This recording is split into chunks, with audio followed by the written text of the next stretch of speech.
YouTube, what's going on? It's Juan Gotti here with another Washington Commanders video, and in today's video, I'm coming on here with the video where we're going to be talking about the Washington Commanders versus the Atlanta Falcons and preview that game and tell you how I really feel about tomorrow's game. So without further ado, let's get straight into today's video. But before we do, make sure you guys go down below, leave a like on this video, subscribe if you're new, and turn on post notifications so you get notified when new content is posted to the channel.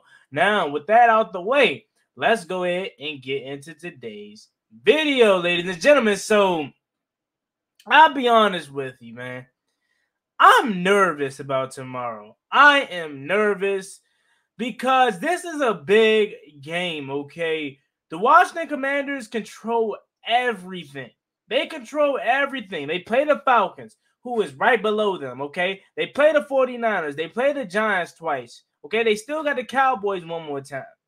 Everything we want, we control. And all we have to do is win. Now, that's not going to be easy as we play the Falcons tomorrow, who's a team that is 5-6, and that is literally on our tail, okay? With the win tomorrow for the Washington Commanders, that gives them some breathing room from teams like the Falcons that's below them, okay? That also put them on the tails of the New York Giants, who they then have the next 2 weeks after including their bye week, okay? I'm nervous because Washington put out a picture, and I know you guys are like, Juan, you got to let that go, man. But I'm telling you, stuff like that, teams can use as bulletin board material, okay? As you know, what I'm about to say, the team social media group put out a picture where it says it's a bad week to be a bird.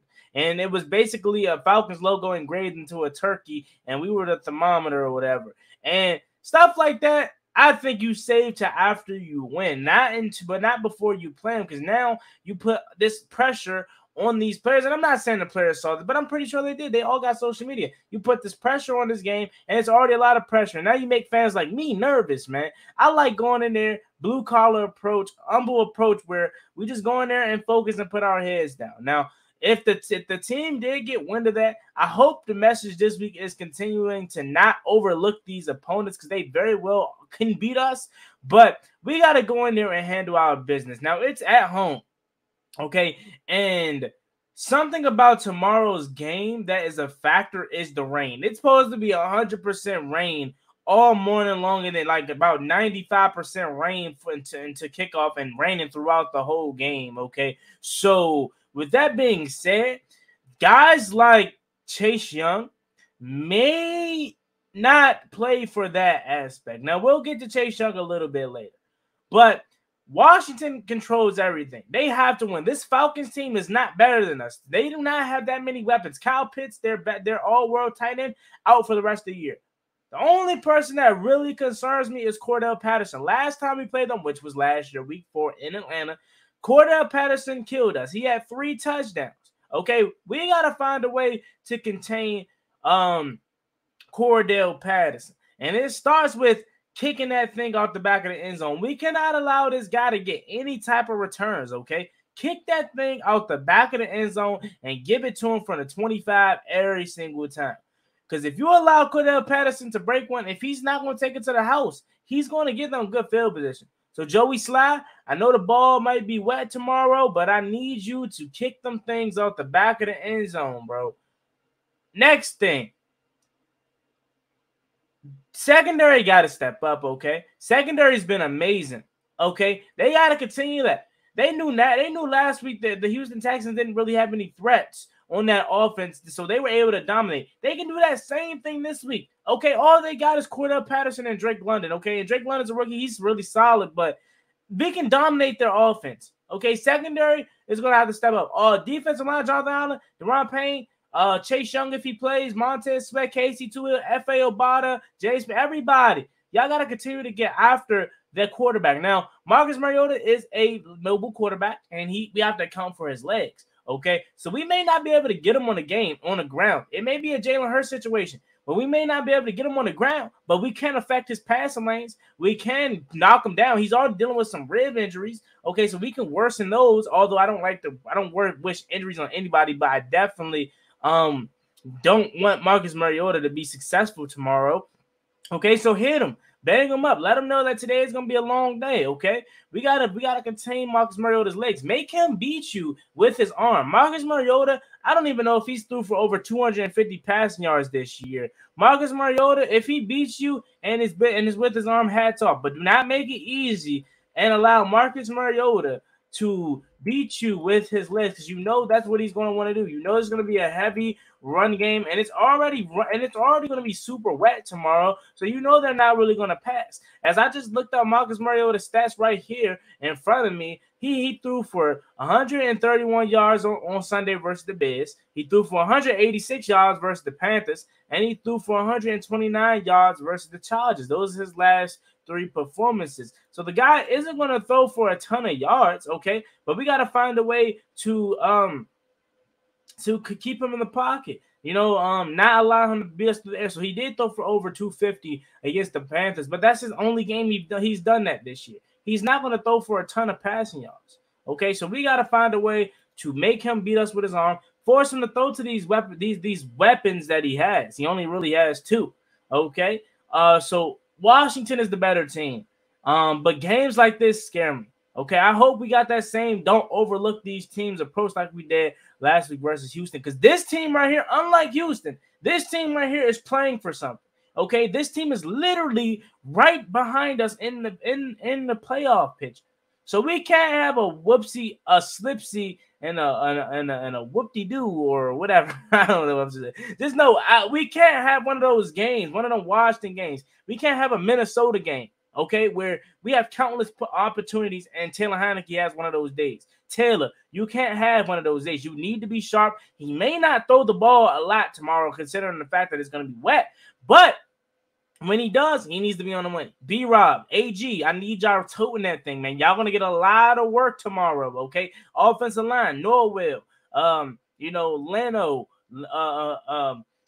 Big Roulier in the middle. Okay, not Roulier, I'm sorry. Tyler Larson, sorry. It's late, guys, when I'm recording this.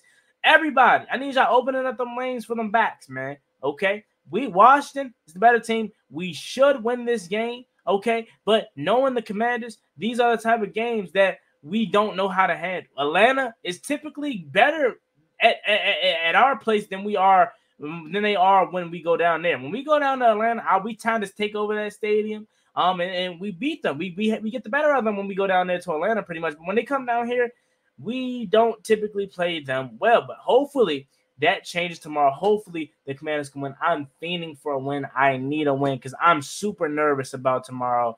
And I really, really hope this team finds a way to win. We need to get Terry McLaurin the ball in the red zone. We need to target these Logan Thomas in the red zone. Scott Turner has to be better in the red zone. There's no reason why we should have went 1 for 3 in the red zone versus Houston, okay? We do that tomorrow versus Atlanta, we're not going to win that game.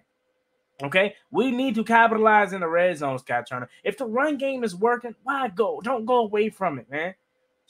Draw plays for Terry McLaurin. Get Jahan Dotson involved back in the offense. And I'm talking to Taylor Heineke and Scott Turner because every play call isn't bad on Scott Turner's part when it comes to getting Jahan Dotson the ball. Terry Heineke just missed them sometimes, okay? So they need to build that rapport because we need to get our first-round pick back in the mix, okay? He needs to get back into the swing of things, all right? Continue to get Curtis Samuel's touches in the backfield and as receiver. We got to come up with a good game plan because we can take advantage of this Falcons defense, okay? They're missing their deep tackle that I think he just now got put on IR, okay? AJ Terrell is really their best defensive player, him and Grady Jarrett. So we can win this game, guys. We can do it. I know we can.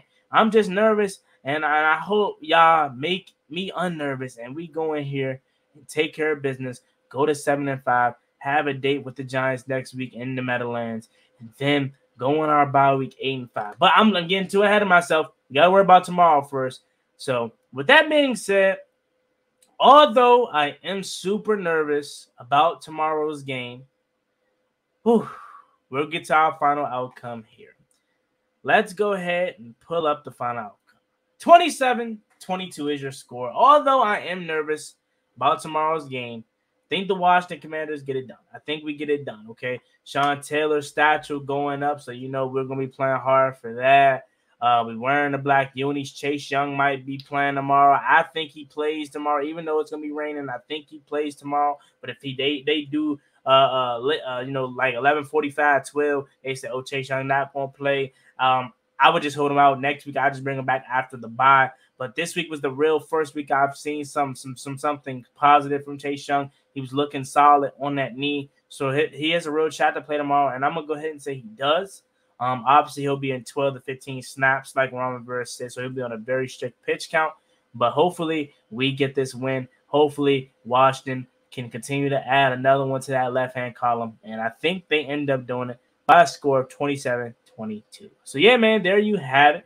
As always, it's me, boy Juan Gotti. Like, comment, subscribe. Let me know what you guys think about this game down below in the comment section. How do you feel about it? See you guys tomorrow for the play-by-play live stream. As always, it's me, boy Juan Gotti. I'm out. Peace.